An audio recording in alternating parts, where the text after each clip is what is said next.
Hey friends, this is Amanda from Albany Mountain Homestead, and I wanted to share with you a few things that I learned about growing Cherokee Tan Pumpkins last year. One is the vines will go everywhere, unless you decide where they go. And because they can grow 50 to 100 feet long, you might want to try to plan ahead if you're wanting to train them to go in straight rows, what have you. But anyway, I wanted to show how in growing these, I didn't have the most ideal soil conditions. In fact, there's a mound right there full of weeds, which tells you it's a healthy soil right on that mound. But they also grew out there where those leaves are. And they also grew out there where you don't see as much grass. And then they spread way over here. And they spread way over there. And on up here too. I mean, you just almost couldn't even walk. Because you not only had the main vine, but you would have runners coming off the main vine going everywhere as well. And I do apologize for any wind or car noise. I do live on a busy road and it's kind of windy outside today. But here I'm going to show you in starting your pumpkins, Cherokee Tan Pumpkins, from seed to harvest. Now, I collected these pumpkins last fall, somewhere between Halloween and the middle of November. And even today, as I've opened up a new squash, do you still see how the stem is green? Can you see how the stem on this pumpkin is still somewhat green? I just cut this open today. The flesh inside is still vibrant. It's not decaying.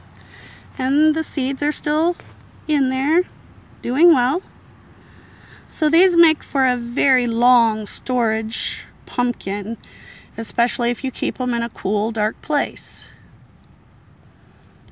Now, I wanted to share with you some other things about this. For instance, if you're planning on trying to grow them in a straight row, you definitely want to give them some room. You might even want to try to alternate on your row and allow them lots of distance, because they're going to set off one vine, but then they're going to pass on another and another and another. And so if you're wanting to try to keep it on one long row, and as the vine grows, if you're wanting to turn it and make it go in another direction, you want to do that before it starts setting down more roots. That is actually one amazing thing that I really liked about growing the Cherokee Tan Pumpkin, is because the vines will keep going. Even if the beginning of your vine dies, just before it puts out a fruit, about a foot or so before, it's going to set down some roots. And it keeps doing that. As the vine keeps growing, it's going to keep setting down more roots, more roots, more roots, all along the vine, which is why I don't recommend trellising this, because if the squash bug were to attack your pumpkins, or if you end up with some kind of blight in one part of your vine and not another, it will, at least you can salvage what's left of your vine. So that's one aspect of these Cherokee Tan Pumpkins, which I really enjoyed. But I will have to say, the squash bugs did not really do much to damage these particular pumpkins, because the year before I had tried to grow down here some butternut squash and some other squashes, and the squash bug literally took them over down here in this particular spot where I planted these Cherokee Tan Pumpkins last year. If that tells you anything. You know, one year they were crazy, all over my other types of squashes, but for the Cherokee Tan Pumpkin, they were not bothered. At most, it was the grasshoppers. They were kind of going after the leaves quite a bit, but mostly the pumpkins were very successful. Now I wanted to talk about the various signs of stress and what you could try. Now, because I didn't have the perfect garden row for growing these Cherokee Tan Pumpkins, I ended up seeing, various signs of stress, like the leaves were a little yellow, or it needed more water, or I was looking online. Another thing that helps with the production of your Cherokee Tan Pumpkins is milk, and I try to do everything on the cheap. So I went to Walmart, I bought a huge bag of Epsom salt, $5.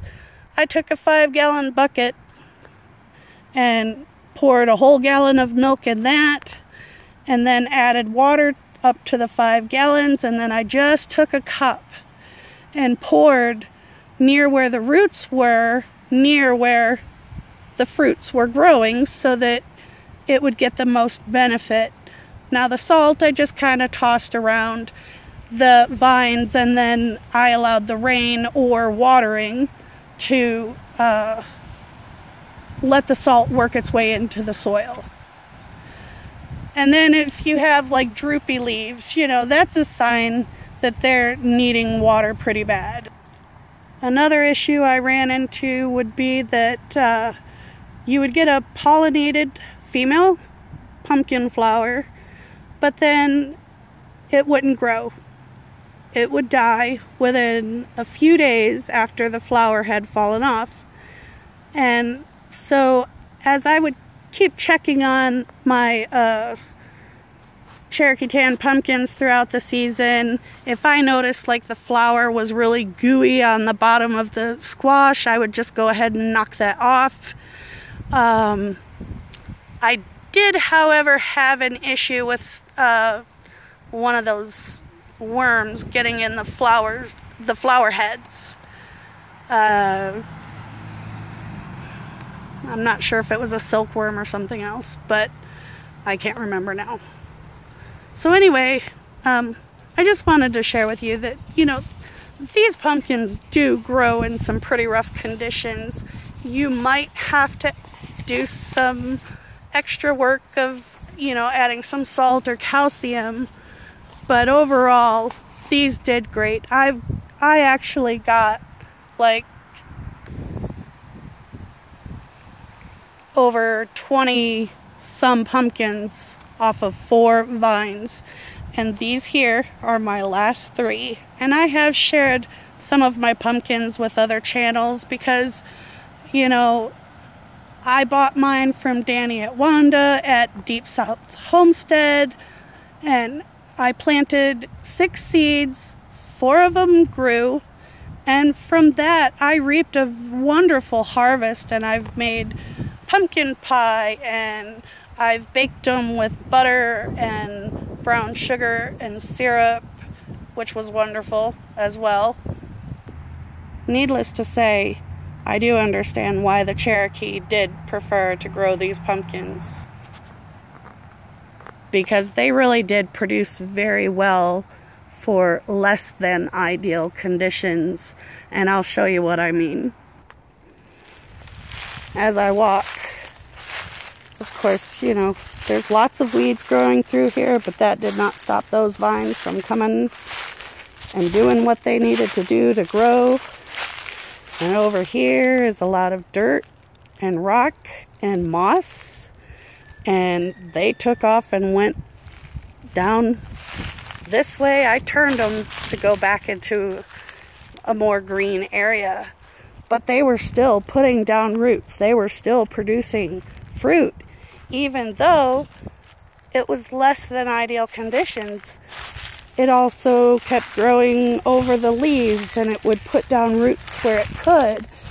And I was just blown away at how much those 4 vines produced, given the circumstances that I had to do my best to grow them.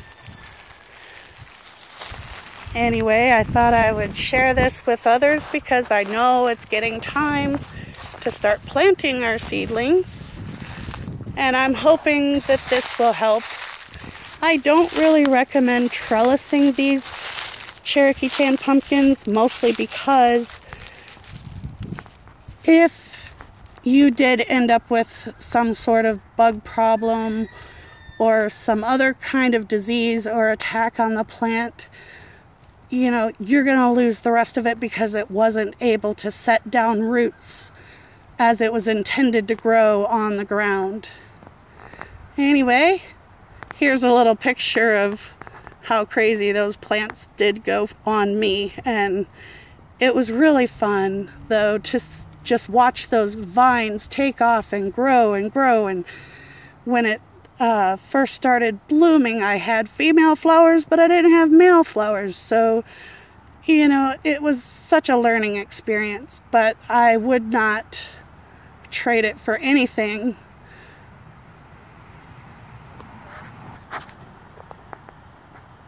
And I thank Danny and Wanda from Deep South Homestead for sharing their knowledge, for sharing what they know, and allowing people to buy some of their seeds so this squash can make a real comeback and become something of a staple again, because it really stood up compared to the butternut squash and the spaghetti squash I was trying to grow in a different garden further up on my property. The squash bugs just took it over so bad. And so I was really amazed that the Cherokee Tan pumpkins were doing so well, despite how bad my other ones were doing way up in my main garden. So I hope this video is helpful. I hope it's gonna give you what you need, the information you need to be successful at growing yours. Take care. God bless. Till next time.